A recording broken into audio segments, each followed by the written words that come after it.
찬양 감사합니다. 예수님의 마음을 본받는 귀한 삶이 되시기를 주님의 이름으로 축원합니다. 우리나라는 배달의 민족이라고 이야기할 만큼 배달이 잘 됩니다. 요즘 뭐든지 배달이 안 되는 게 없습니다. 음식도 배달이 잘 되고 가전제품, 가구 배달이 참 잘 됩니다. 배달을 잘 하는 건 좋은데 배달이 되면 어떤 문제가 있느냐 하면 이제 배달되어진 물건을 또 잘 사용하기 위해서는 조립을 잘해야 됩니다. 조립을 잘못하면 아주 어려움이 생기는 것이죠. 가구가 배달이 되어졌습니다. 가구를 배달되어졌는데 이걸 조립을 하려면 순서에 맞춰서 나사도 조이고 앞뒤를 잘 맞춰서 조립을 해야 됩니다. 조립을 잘못하면 나중에 나사가 몇 개 남으면은 처음부터 다시 다 뜯고 또 새롭게 조립을 해야 됩니다. 조립을 잘못하면 가구가 옆으로 이렇게 기울어지고 잘 무너지기 쉽게 되는 것이죠. 조립을 참 잘해야 되죠. 저희 집에서도 얼마 전에 이 청소기를 하나 샀습니다. 청소기를 딱 사서 부품들이 쭉 왔는데 조립을 해야 됩니다. 제가 조립을 잘하게 생기지 않았습니까? 이게 조립을 시작합니다. 딱 조립을 했는데 꼭 그렇듯이 마지막에 한 개가 남아요. 이 조립을 해야 되는데 이 마지막 한 개가 남았는데 이 조립을 어떻게 해야 되는가 살펴보니까 분명히 위치는 맞는데 이 조립하는 방법이 자세히 나와 있지 않습니다. 이렇게 끼워봐도 안 들어가고 이렇게 끼워봐도 안 들어가고 이렇게 잘 안 될 때는 어떻게 해야 됩니까? 아내에게 물어봐야 되죠. 제가 집사람에게 물어봤습니다. 이거 잘 안 들어가는데 어떻게 하면 좋을까? 힘주고 팍 눌러버리래요. 그래서 저는 콱 눌러버리면 깨질 것 같아서 못 누르고 있는데 사모님은 콱 눌러버리래요. 콱 눌러버렸습니다. 어땠을까요? 딸깍거리면서 잘 들어가는 거예요. 제가 큰 걸 깨달았습니다. 아내 말을 잘 들어야 행복하다 깨달았습니다. 우리에게 가구나 이런 것들은 조립을 잘하고 또 잘못하면 다시금 해쳐서 풀어서 재조립하면 됩니다. 그런데 인생은 그렇지가 않아요. 인생은 사람이 한번 살면은 나중에 잘못됐구나 후회하면은 때가 늦어요. 다시 인생을 되돌이켜서 새롭게 재조립할 수 없는 것이 우리의 삶이기 때문에 우리의 삶은 정말 진중하고 진지하게 살아야 하는 것이죠. 우리가 배달되어지는 제품에는 사용 설명서가 함께 따라옵니다. 그럼 우리 인생의 사용 설명서는 어디에 있겠습니까? 당연히 우리를 창조하신 하나님께서 말씀해 주신 이 성경 속에 우리 인생의 사용 설명서가 들어있겠죠. 이 말씀대로 잘 살아가면 우리 인생은 제대로 조립이 되어져서 어떤 어려움을 만나도 잘 무너지지 않습니다. 어떤 사람이 와서 흔들어도 깨어지지 않습니다. 이 말씀대로 잘 조립되어진 삶은 하나님께서 든든하게 지켜주시기 때문에 그렇습니다. 그리고 우리가 그런 삶을 살기 위해서는 늘 이 하나님의 말씀인 우리 인생의 사용 설명서인 이 말씀을 늘 순종하고 깊이 생각해야 되는데, 특별히 잠언서의 말씀은 이 성경 말씀 중에서 중요한 부분만 핵심 요약을 해놓은 것이 바로 잠언서예요. 지혜의 왕 솔로몬이 하나님의 말씀 중에서 정말 핵심이 되는 내용만 잘 모아서 간추린 것이 바로 이 잠언서이죠. 그 잠언서 중에 특별히 오늘의 말씀은 우리가 인생을 살아가면서 우리 인생을 하나하나 조립하면서 주의해야 될, 조심해야 될 주의사항을 몇 가지 말씀해 주고 있는 것이죠. 우리의 주의사항을 잘 따라야 우리 인생이 잘 조립되어질 수가 있는 것입니다. 오늘 본문의 말씀 가운데 세 가지 정도를 이야기를 합니다. 먼저 24절 말씀에 보면 노를 품는 자와 사귀지 말며 울분한 자와 동행하지 말라라는 말씀을 하셔요. 화 잘 내는 사람하고 가깝게 지내지 말라 주의사항을 주십니다. 두 번째는 26절 7절에 보면 남의 빚에 보증을 서지 말라. 남의 빚에 보증을 서지 말라. 세 번째는 28절에 내 선조가 세운 옛 지계석을 옮기지 말라. 지계석을 옮기지 말라. 이런 주의사항을 주시는데 성경 말씀 가운데 우리가 정말로 귀하게 늘 우리가 마음에 담아야 될 말씀이 많지만 특별히 오늘은 이 세 가지 주시는 말씀이 우리 인생을 살아가는데 얼마나 조심하고 또 얼마나 귀한 말씀인지 함께 나누고자 합니다. 자, 먼저 첫 번째는 노를 품는 자와 사귀지 말며 울분한 자와 동행하지 말라라고 합니다. 왜냐하면 25절 말씀에 보면 그의 행위를 본받아서 내 영혼을 올무에 빠뜨릴까 걱정돼서 그렇다는 것입니다. 자, 먼저 분노를 품는 자, 노를 품는 자는 이 원어를 보게 되어지면 발아파란 단어를 쓰는데 어떤 의미냐 하면 분노, 이 썩내는 분노의 주인이다. 분노의 주인이다. 그런 뜻입니다. 분노의 주인은 뭐냐? 주머니마다 분노가 있어요. 그래서 만나는 사람마다 뭔가 꺼내줘야 되는데 꺼내주는 것마다 분노예요. 걸핏하면 화를 내는 거예요. 아마 여러분들 주변에 화 잘 내는 사람이 한두 명쯤은 있을 겁니다. 이런 분들은 두 번, 세 번 이야기하면 화부터 나와요. 화부터 나오고 짜증부터 내고 그런 사람들이 우리 주변에 많이 있죠. 뭐 다 아마 한두 명씩은 주변에 있을 겁니다. 자, 그런데 이 노를 잘 품는 사람, 화를 잘 내는 사람, 마음속에 언제나 분노가 내장되어져 있는 사람들은 왜 그럴까요? 몇 가지 이유가 있습니다. 첫 번째는 착각을 하기 때문에 사람들이 화를 잘 내요. 어떤 착각을 하느냐? 자기가 똑똑한 줄 알고 착각을 해요. 자기가 하는 말이 다 맞고 자기가 하는 것이 다 옳다라고 늘 스스로 착각하고 있는 것이죠.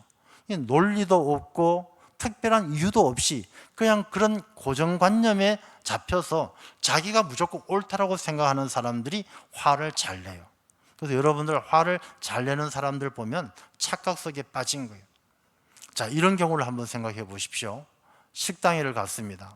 식당에를 갔는데 식당에 가서 이 사람은 메뉴를 시키는데 닭도리탕을 시켰어요. 닭도리탕은 주문을 하면 한 20분, 30분 정도 걸려요. 1분쯤 있다 보니까 옆자리에 어떤 손님이 왔습니다. 이 손님이 왔는데 이 손님은 김밥을 하나 시켰어요. 자, 그러면 음식이 어떤 게 먼저 나올까요? 이 김밥은 잘라서만 나오면 되니까 금방 나와요. 근데 이 사람은 자기가 먼저 왔기 때문에 자기 음식이 닭도리탕이 먼저 나와야 된다고 생각을 해요. 이 사람이 1분 만에 1분 늦게 온 사람이 김밥이 빨리 나오면 그게 막 화가 나는 거예요. 종업원 불러서 내가 먼저 왔는데 왜 내 음식이 안 나오냐고 막 화부터 냅니다. 이런 사람들은 자기 자신이 얼마나 무지한지 모르고 자기가 옳고 똑똑한 줄로 알고 착각하고 있는 거예요. 이 사람들은 화 잘 내는 사람은 그런 착각 속에 있는 사람들이에요. 어떤 사람들은 이런 사람들 볼 수가 있어요. 막 운전을 하는데 그 TV에 보면 교통사고를 다루는 변호사가 나오죠. 한 무슨 변호사인데, 예? 말씀 확실하게 해보세요. 한문철, 예. 훌륭하십니다. 한문철 변호사가 나오는 그 프로를 보면요. 제가 가끔씩 어쩌다 보면, 야, 뭐 저런 사람이 다 있나 싶을 때가 있어요. 막 운전하고 가는데 어떤 사람이 막 콱 끼어들어가지고 앞에 딱 멈춰서더니 내리자마자 트렁크를 열어서 골프채를 들고 와서 막 차를 두드려 패면서 막 욕을 하고 이런 사람들이 있어요. 막 자기 분노를 다스리지 못하는 거예요. 그 사람들이 왜 화를 낼까요? 남이 자기 차보다 앞질러 가는 꼴을 못 보는 거예요. 자기가 제일 앞에 가야 되고 자기가 제일 대접받아야 되고 자기가 다른 사람들은 자기 뒤를 따라와야 된다고 생각하는 거예요. 늘 자기 중심적이고 자기가 제일이다라고 생각하는 사람들은 이렇게 화가 차 있는 것이죠. 이렇게 분노가 내장되어져 있는 사람, 조그만 일에도 이 분노를 나타내는 사람은 오늘 본문의 말씀을 보면 그의 행위를 본받아 다른 사람들에게 이 분노를 전염시켜요. 그래서 성경 말씀은 노를 품은 자하고 사귀지 말고 울분을 내는 자하고 동행하지 말라는 거예요. 너도 똑같은 사람 되니까 너도 착각에 빠지고 이기적이고 자기밖에 모르는 사람이고 무지한 사람이 되니까 어울리지 말라는 것입니다. 그 행위가 전염된다는 것입니다. 심리학에서도 사람의 감정은 감정의 전염이라는 용어가 있어요. 사람의 감정은요 전염되어져요. 사람의 본성이 그래요. 자, 우리가 다른 누구랑 이야기를 합니다. 이야기를 하는데 그 사람이 막 슬퍼서 엉엉 울어요. 그럼 나도 모르게 눈물이 나는 거예요. 이 사람의 본성은 다른 사람의 감정을 같이 나누고자 하는 그런 본성이 있기 때문에 남이 슬퍼하면 같이 슬퍼져요. 남이 아주 즐거워하고 재밌어하면 그거 웃는 모습만 봐도 나도 즐겁고 마음이 편해져요. 이 사람의 마음은 감정에 전념이 있는 것이죠. 그래서 우리가 지혜롭게 살기 위해서는, 우리 인생을 제대로 잘 조립하기 위해서는 이 분을 품은 자, 노를 품은 자, 울분을 토해내는 자, 이런 자들하고 가깝게 지내거나 동행하지 말라는 것입니다. 토끼가 한 마리 살았어요. 토끼가 사는데, 토끼굴에서 사는데 겨울이 되어졌습니다. 어느 날 토끼굴에 문을 두드립니다. 열어보니까 고슴도치가 한 마리 왔어요. 토끼 양반, 추워서 죽겠습니다. 내 며칠만 좀 재워주세요. 토끼굴에 와서 도움을 청합니다. 토끼는 마음이 착해서 그래요, 들어오세요 하고 같이 들여왔습니다.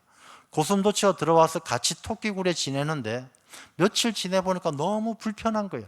너무 좁고 화장실도 마음에 안 들고 샤워기 물도 잘 안 나오고. 고슴도치가 불만을 이야기합니다. 토끼 양반, 집이 왜 이래?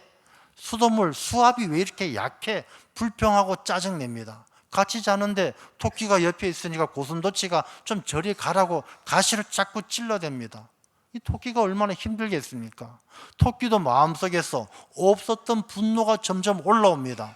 화가 나기 시작합니다. 며칠 지나고 나서 고슴도치에게, 당신 말이야, 내가 갈 데 없다고 해서 재워줬는데 화를 내고 나를 찔러대기만 하고 당신 당장 나가! 이야기합니다. 고슴도치가 그냥 나가겠습니까? 당신 들어오라 할 때는 언제고 말이야. 이 추운데 나가라는 게 무슨 말이야? 당신 그러면 돼? 토끼하고 고슴도치가 대판 싸웁니다. 싸우고 나면 둘 다 상처투성이밖에 안 남는 것이죠. 그래서 성경 말씀은 노를 품은 자와 사귀지 말라라고 이야기를 하는 것입니다.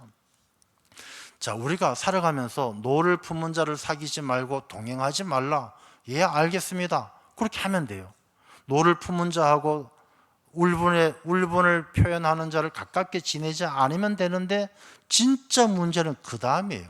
뭐가 문제냐면, 내가 노를 품은 자가 되면 어떻게 할 것이냐. 막 내가 화가 나요. 내가 막 울분에 차서 화가 나서 어쩔 줄 몰라요. 그러면 어떻게 되느냐. 그 사람은 다른 사람들로부터 사귐을 당하지 아니하는, 고립되어지는 삶을 살 수밖에 없는 것이죠. 그래서 우리가 남들, 노를 품은 자하고 가깝게 사귀지 않는 것만큼 더 이상으로 중요한 것이 내 마음의 노를 다스리는 거예요. 내 마음에 진노가 찾아오지 않도록. 왜냐하면 이 마음속에 노가 오면은 25절의 말씀처럼 내 영혼을 올무에 빠뜨릴까 두렵다 그랬어요. 내 영혼이 죽고 내 영혼이 죄에 매여가지고 구원받지 못하는 인생이 된다라는 것입니다. 성경 말씀 가운데 가인과 아벨의 이야기가 있어요. 자, 가인의 제사를 하나님 받지 않으셔요. 아벨의 제사를 받으셨어요. 가인이 막 화가 나기 시작합니다. 창세기 4장 6절과 7절 말씀을 보면, 자, 화가 났어요.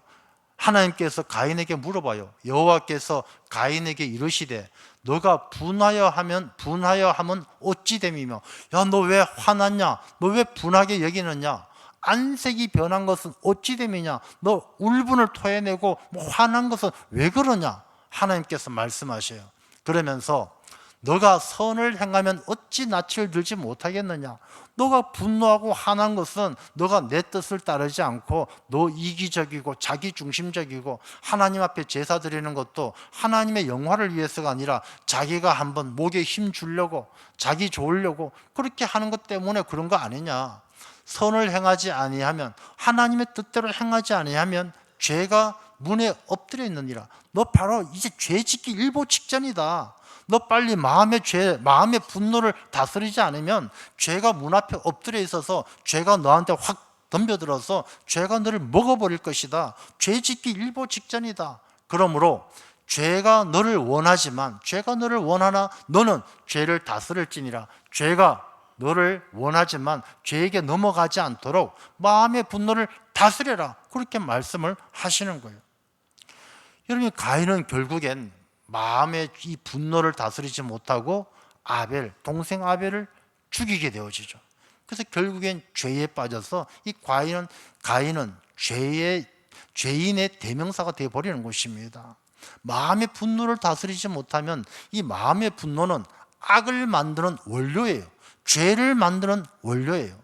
시편 37편 8절의 말씀입니다. 분을 그치고 노를 버리며 불평하지 말라. 분을 그치고 노를 버리라고 그랬어요. 불평도 하지 말라고 그랬어요. 왜? 오히려 악을 만들 뿐이라. 그 분노와 불평이 뭘 만드느냐? 악을 만들 뿐이에요. 악은 무엇입니까? 하나님을 대적하고 하나님을 멀리 떠나는 것이 악이에요. 하나님은 선하신데 선하신 하나님을 멀리 떠나면 악이 되는 것이죠. 여러분, 우리 마음속에 분노가 치밀어 오르고 내 마음속에 불평이 일어나면 악을 만들 뿐이에요. 내가 하나님 앞에 악인이 되고 그 악한 것들, 내 마음속에 있는 악의가 나를 죄인으로 만들어 간다는 것입니다. 그래서 우리는 이 분을 품은 자들, 노를 품은 자들, 이 울분을 토해내는 자들, 그들을 가깝게 하지 말고 사귀지 말고 동행하지 말라. 얼마나 우리에게 주시는 이 귀한, 하나님께서 주시는 귀한 주의사항, 우리 인생 사용 설명서에서 결코 그냥 안 보고 넘어가면 안 되는 그런 주의사항을 우리가 마음속에 잘 새겨서 우리가 분을 품은 자, 노를 품은 자, 울분하는 자, 불평하는 자 가까이 하지 말아야 될 줄로 믿습니다. 근데 사람이 살다 보면요, 마음속에 화가 안 생깁니까? 화가 생겨요. 아무리 뭐 천사 같은 사람이라도 화가 생겨요. 자, 그러면 그럼 이 화가 생겼을 때는 어떻게 합니까? 우리가 자기 마음을 절제하고 다스리는데 화가 생겼을 때는 어떻게 합니까? 에베소서 4장 26절과 27절 말씀입니다. 보면은 분을 내어도 죄를 짓지 말라 그랬어요. 사람이 마음속에 뭔가 화가 나고 분이 나도 선이라는 게 있어요. 우리가 더 이상 죄를 짓지 말고 해가 지도록 분을 품지 말고.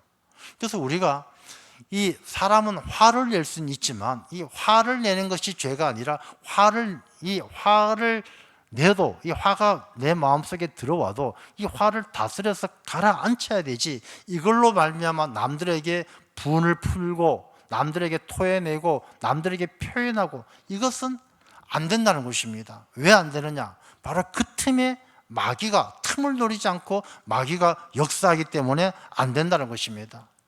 우리가 이 화가 마음속에 들어와도 내가 이 화를 다스려야 되지, 화를 바깥으로 드러내는 그 틈이 생기는 순간 마귀가 역사해서, 이 마귀가 역사하면 어떻게 되어집니까? 가룟 유다가 기름 붓는 이 향유를 부은 여인들 앞에, 여인 앞에 이걸 팔아서 가난한 사람들에게 나눠주지 왜 낭비하느냐? 예수님께서 가만둬라. 그거 왜 그러느냐? 그냥 좋은 일 하고 있다. 가룟 유다 마음속에 화가, 이 마음속에 생긴 화를 다스리지 못하고 이 화를 참지 못하고 제사장에게 가서 말이야, 우리 예수님이 나한테 이럴 수 있느냐? 그럴 때 마귀가 예수님을 팔 생각을 집어넣는 거예요.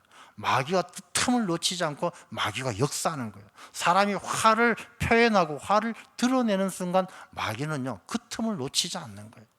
여러분 가정이나 주변의 모든 사람들 보세요. 범죄 현장 보세요. 다 사람이 분을 참지 못하고 분을 나타내는 순간에 마귀가 역사해서 사람을 죽이게 만들고 사람을 상하게 만들고, 그렇게 마귀가 역사하는 것이죠. 그래서 이 분노는 이 전념성이 있어요. 그래서 그렇기 때문에 사귀지 말고 동행하지 말라라는 것입니다.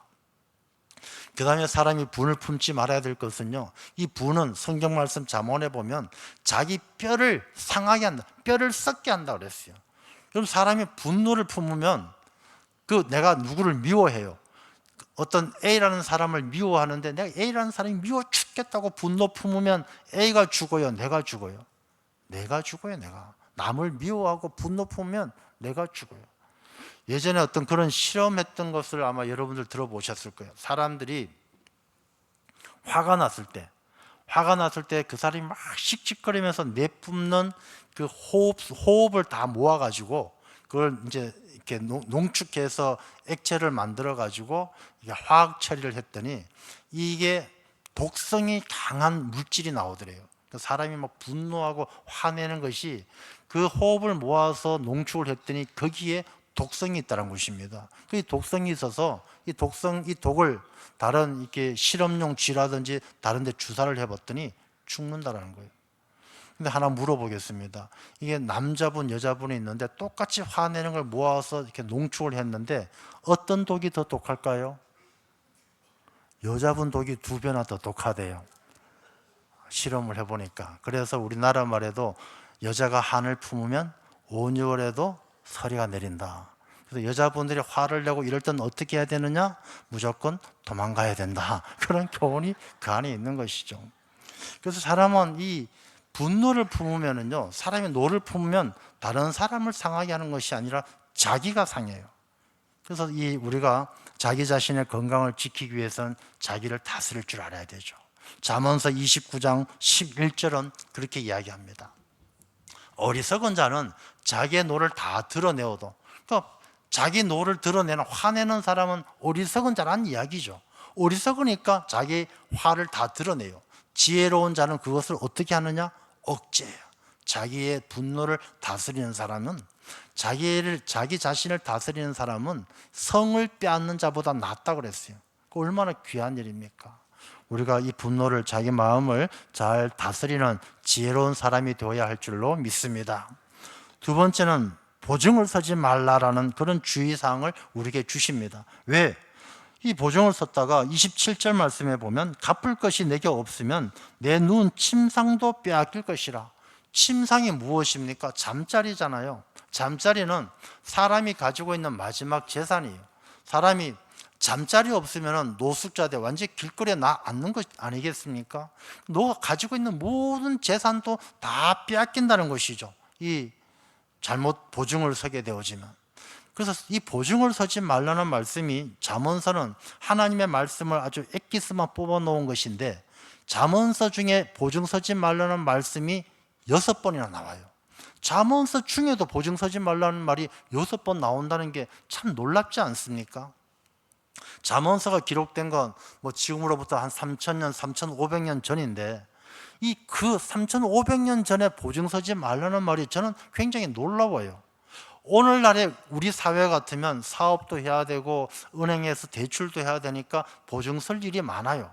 근데 한 3,500년 전에는 사람들이 문자도 이제 겨우 막 문자를 발명하고 이럴 때인데 거기에서 보증을 서지 말라라고 말한다는 것이 참 대단한 의미인 것 같아요. 그래서 가만히 생각해 보면 이 역사가, 인류의 역사 속에 보증 때문에 망하고 힘든 사람들이 얼마나 많았으면 이 잠언에서 이렇게까지 말씀하실까? 잠언서 6장 1절은 이렇게 말합니다. 내 아들아, 너가 만일 이웃을 위하여 담보하며 타인을 위하여 보증하였으면, 그러니까 옛날에 보증이라는 것이 어떻게 보증한 거냐? 2절 말씀에 보면 내 입의 말로 너가 얽혔으며, 그러니까 말로 보증 서는 거예요. 야, 너 내가 책임질게, 내가 대신 물어줄게, 책임지는 거예요. 그 말 때문에 너 인생이 얽혔다는 것입니다. 내 입의 말로 인하여 잡히게 되었다. 너 인생 발목 잡혔다. 말로 남의 보증 함부로 쓰는 거 하지 말라는 것이죠. 잠언서 11장 15절은 이렇게 이야기합니다. 타인을 위하여 보증이 되는 자는 손해를 당하여도, 보증 서는 사람은 무조건 손해라는 거예요.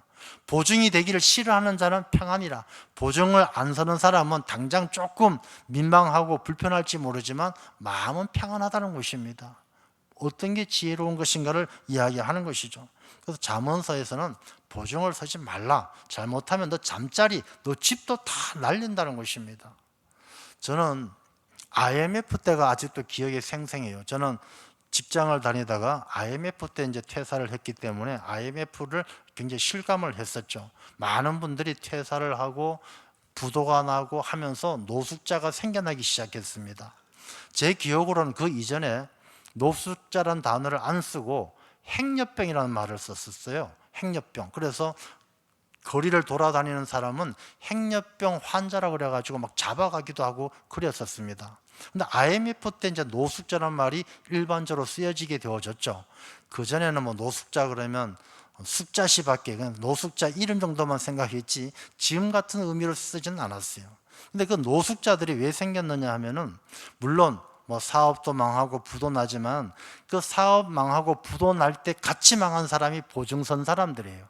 이 사업하는 친구들한테, 사업하는 형제들한테 보증서 주고 함께 했다가 그 사업들이 부도 나면서 동생만, 형제만, 친구들만 부도 나는 것이 아니라 보증선 사람에게 다 채무가 넘어오다 보니까 이 채무를 피해서 도망 다니다가 노숙하게 된 사람들도 많다는 것이죠. 성경 말씀 그대로예요. 침상마저 빼앗겨버리는 거예요. 그래서 이 보증 서는 것이, 그럼 왜 성경 말씀은 보증 서지 말라고 하느냐? 친구가 보증 서달라고 하면 안 서주기가 얼마나 불편합니까? 근데 왜 서주지 말라고 하느냐? 몇 가지 이유가 있어요. 첫 번째, 이 보증 서지 말라는 이유는, 이 보증은 하나님을 믿는 사람들이 할 일이 아니라는 거예요. 그게 무슨 뜻입니까? 이런 뜻이죠. 우리가 이 보증이라는 것은 다른 사람의 미래와 그 사람이 하는 일에 대해서 신뢰하고 믿는다는 의미가 담겨 있는 것이죠. 난 너 믿어. 너 성공할 거라고 믿어. 사업 잘할 거라고 믿어. 그래서 보증을 쓰는 것이죠. 여러분, 우리가 믿음은 하나님을 믿는 것이지 사람들은 믿음의 대상이 아니에요. 사람은 우리가 사랑해야 될 사랑의 대상이에요. 우리가 도와주고 함께하고, 그 사람이 아무리 연약하고 부족해 보여도 내가 그 사람보다 나을 바가 없어요. 그냥 우리는 서로 힘껏, 그래서 하나님은 사람을 창조하실 때 돕는 배필이라 그러지 않습니까? 서로 돕고 사는 것이 사람인 것이지, 우리가 믿고 책임져 주고 그럴 만한 관계가 아니란 것이죠. 그래서 보증을 선다는 것은 미래에 대해서, 불확실한 상황에 대해서 내가 엉뚱한 믿음을 가지고, 그래 내가 너 믿어, 너 잘할 거라고 믿어 라고 표현하는 것은 신앙적이지 않다라는 거예요. 그래서 차라리 보증을 설 바에는 내가 도울 수 있는 힘껏 도와주고, 내가 도와줄 여력이 내가 감당할 수 있는 정도까지 도와주는 것이 서로 관계에 있어서 옳은 일이지, 우리가 그 사람을 신뢰하고 믿는 것은 아니다. 세상에 믿을 사람은 없어요. 부모 자식도 믿을 수가 없어요. 우리가 인간적인 신뢰를 이야기하는 것이 아니라 잘 될 거다, 너 성공할 거다, 그거 어떻게 믿습니까? 내 자식이라고 다 성공할 거라고 믿고는 싶겠지만 믿을 수 있습니까? 우리의 믿음은 하나님에 대한 믿음이지, 우리의 자녀들이나 친구들이나 형제들에 대한 그 믿음은 사랑으로 표현되어져야 한다는 것입니다. 두 번째는, 보증서게 되어지면 돈만 잃는 것이 아니라 사람도 잃어요. 돈 빌려주고 보증서 줬다가 그 좋은 관계가 깨어지고 원수되는 사람들이 얼마나 많습니까? 세 번째 안 되는 이유는, 보증을 서게 되어지면 내가 우리 모든 가족들까지 위험으로 몰아가는 일이에요. 보증 섰다 잘못되어지면 우리 가정 어떻게 합니까? 가정이 무너지면 어떻게 합니까? 이 보증은, 성경 말씀은 보증을 서지 말라는 것이죠. 그러면 요즘은 뭐 보증을 서달라는 사람이 예전같이 많지는 않습니다만, 간혹 보증을 서달라고 이야기하면 어떻게 합니까? 이야기하셔야죠. 신앙적이지 않습니다. 하나님의 말씀에 보증 서지 말라라고 해서 저는 신앙의 양심상 보증을 설 수는 없습니다. 그러나 제가 도울 수 있는 만큼 도와드리겠습니다. 그런 마음으로 사랑을 베푸는, 이웃 사랑을 실천하는 것이 성도의 삶의 지혜다. 그래서 우리 인생을 조립하는 데 있어서, 내 인생을 만들어가는 데 있어서 함부로 보증 서지 말라는 것입니다. 보증 섰다가 내 인생의 한 귀퉁이가 와르르 무너질 수 있다는 것이죠. 자, 세 번째입니다. 세 번째는, 내 선조가 세운 옛 지계석을 옮기지 말라. 지계석은 뭐냐면 땅의 경계를 말하는 거예요. 자, 이 땅은 내 땅, 여기서부터는 당신 땅 표시해 놓는 것이 지계석이에요. 지계석을 옮기지 말라는 것은 자기 지계석을 조금 더 넓혀 놓고 남의 땅에 갖다 놓고, 야, 이만큼은 내 땅이야, 저기서부터 너 땅이야 하면서 남의 땅을 은근슬쩍이 침범하는 것이죠. 예전 이 시대에는 이스라엘 땅에서는 땅이라는 것이 굉장히 소중한 가치가 있었어요. 그래서 이 땅은 하나님이 주신 것이기 때문에 땅은 사고 팔 수도 없었어요. 그래서 희년이라는 게 있어서 50년이 지나면 그 땅을, 남의 땅을 빌려 썼더라도 주인에게 돌려줘야 되는 것이죠. 땅이란 것은 굉장히 중요한 것이고, 이 땅의 경계를 나타내는 지계석은 굉장히 의미가 있는 것입니다. 그래서 신명기 27장 17절에는 그의 이웃의 경계표를 옮기는 자는 저주를 받을 것이라. 모든 백성은 아멘 할지니라. 저렇게 이야기합니다. 자, 이웃의 경계표, 지게석을 옮기지 말라는 의미가 무엇이냐? 한마디로 선을 넘지 말라는 말이에요. 선을 넘지 말라. 우리가 무슨 선을 넘지 말아야 될까요? 자, 이런 선을 넘지 말라는 것입니다. 첫 번째는 우리가 살아가면서 물질의 선을 넘으면 안 돼요. 물질의 선을 넘지 말라는 것은 내 것, 남의 것을 분명하게 하고 남의 것을 욕심내거나 남의 것을 가져오면 안 된다는 것입니다. 우리가 직장을 다니면서 우리 직장 내 사무실이니까, 내가 일하는 곳이니까 내가 집에 가서 내가 좀 뭔가 프린트해야 될 거 있는데 우리 사무실에서 쓰는 A4 용지 한 묶음 들고 가는 것, 지게석을 옮기지 말라는 것이죠. 그건 내 것이 아닌데 마치 내 것처럼 여기는 그런 삶을 살지 말라는 것이죠. 이 선을 넘지 말라는 것입니다. 우리가 다른 친구들하고 있으면서 내가 친구에게 빌린 돈이 있으면 그걸 마치 친한 친구니까 그 돈, 네 돈이 내 돈이고 내 돈이 내 돈이고 이렇게 생각하면서 안 갚는 것, 지혜롭지 않다는 것입니다. 신앙적이지 않다는 것입니다. 선을 넘지 말라는 것이죠. 그 친구에게 빌린 거 있으면 빌린 대로 그대로 갚고, 줘야 될 것은 주고 받아야 될 것은 받고, 선을 넘지 말라는 것입니다. 우리가 물질에만 그런 것이 아니고 윤리적인 선도, 사회적인 선도 지키라는 것입니다. 세상이 많이 변했어요. 100년 전, 200년 전 비하면 지금은 모든 사람들의 생각과 살아가는 사고의 방식이 바뀌었어요. 그러나 하나님께서 원하시는 선을 넘지 말아야 돼요. 예전같이 부모님 말에 순종하고 부모님을 떠받드는 세상은 아니지만, 이렇게 부모하고 자녀들의 거리가 예전 같지 않은 시대가 되었다 할지라도 적어도 성경 말씀에 기록된 것처럼 내 부모를 공경하라, 그 선은 넘지 말라는 것이죠. 부모를 공경하고 부모님을 잘 섬기는 선을, 그 선을 벗어나지 말라는 것입니다. 부모님을 업신여기고 부모님을 무시하고 그래서는 안 된다는 것입니다. 이 선을 넘지 말라는 것이죠.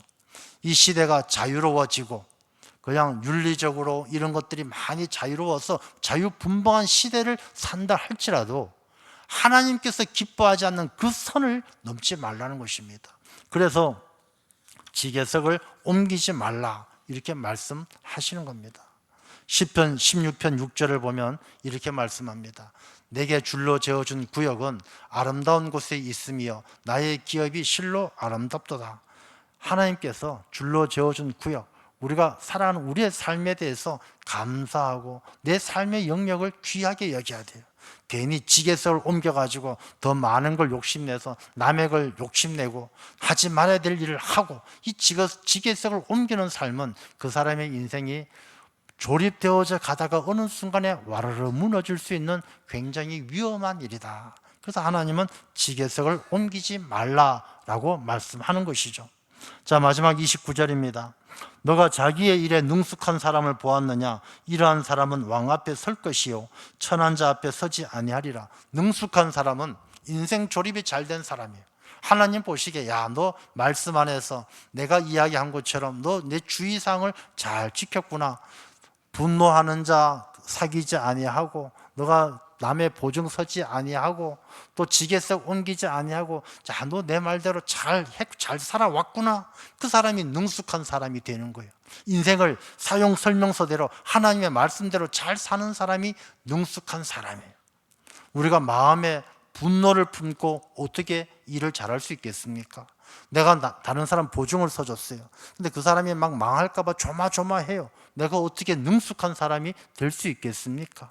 지게석을 옮겨서 남의 것을 훔칠 생각만 하고 맨날 남의 것 이렇게 들여다보면서 그걸 어떻게 가져올까, 그런 마음만 가지고 어떻게 능숙한 사람이 될 수 있겠습니까? 그런 걸 하지 아니하고 말씀에 충실해서 능숙한 사람이 될 때 왕 앞에 설 것이다. 하나님께서 귀하게 쓰시고 하나님께서 존귀한 자로 사용하실 줄로 믿습니다. 그런 능숙한 하나님의 일꾼들이 다 되시기를 주님의 이름으로 축원합니다. 하나님 아버지 감사합니다. 저희들을 사랑하여